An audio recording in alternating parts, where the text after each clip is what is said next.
മറ്റൊരു പ്രധാനപ്പെട്ട വാർത്ത, നമ്മൾ നേരത്തെ റിപ്പോർട്ട് ചെയ്ത വാർത്ത, റിപ്പോർട്ടർ ബ്രേക്കിംഗ്. സീറ്റ് നിഷേധിച്ചതോടെ CPI-യുമായി ഇടഞ്ഞ നാട്ടിക MLA CC മുകുന്ദനുമായിട്ട് ചർച്ച നടത്തുകയാണ് കോൺഗ്രസും BJP-യും.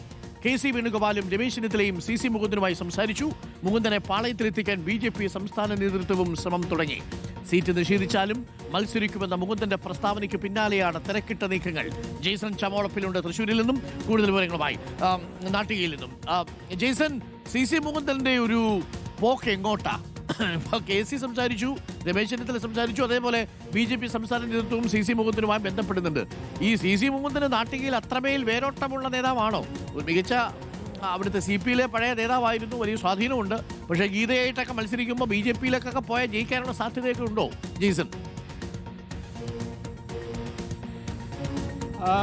പ്രധാനമായും ഇത്തവണ പരിശോധിക്കേണ്ടത്, ഇത്തവണത്തെ തദ്ദേശ തെരഞ്ഞെടുപ്പ് കഴിഞ്ഞപ്പോൾ അവിടെ പൊളിറ്റിക്കൽ വോട്ട് എന്ന് പറയുന്നത് നാട്ടികയിൽ 5000+, അതായത് LDF-ന് 5000 വോട്ടിൻ്റെ ഭൂരിപക്ഷം മാത്രമേ ഉള്ളൂ എന്നതാണ് ഏവരെ ഇരു മുന്നണികളെയും വലിയ പ്രത്യാശയിലേക്ക്, വലിയ ആഗ്രഹങ്ങളിലേക്ക് ഇപ്പോൾ എത്തിച്ചിരിക്കുന്നത്. തദ്ദേശ തെരഞ്ഞെടുപ്പിൽ പ്രധാനമായും ജില്ലാ പഞ്ചായത്ത് വോട്ടുകളാണ് പൊളിറ്റിക്കൽ വോട്ടുകളായി കണക്കാക്കുക. അത്തരത്തിൽ പരിശോധിക്കുകയാണെങ്കിൽ നാട്ടിക പോലൊരു മണ്ഡലത്തിൽ സ്വാഭാവികമായും LDF-ന് ശക്തമായ സ്വാധീനമുള്ള ഒരു മണ്ഡലത്തിൽ പക്ഷേ 5000 വോട്ട് മാത്രമേ മേൽക്കൈയുള്ളൂ എന്നത് വലിയ മുന്നേറ്റം ഇത്തവണ നടക്കാൻ കഴിയുമെന്ന പ്രതീക്ഷ കോൺഗ്രസിനും അതുപോലെ തന്നെ BJP-ക്കുമുണ്ട്. BJP വലിയ രീതിയിൽ കഴിഞ്ഞ കാലങ്ങളിലെല്ലാം തന്നെ വോട്ട് നേടിയ ഒരു മണ്ഡലമാണ്. അതുകൊണ്ടാണ് ഈ നീക്കം, ചടുലമായ നീക്കത്തിന് പുറകിലുള്ളത്. ഇരു മുന്നണികളിലെ നേതാക്കൾ CC മുകുന്ദനുമായി സംസാരിച്ചു കൊണ്ടിരിക്കുന്ന ആ കാര്യം കൂടി LDF നേതൃത്വത്തിനറിയാം, CPI നേതൃത്വത്തിനറിയാം.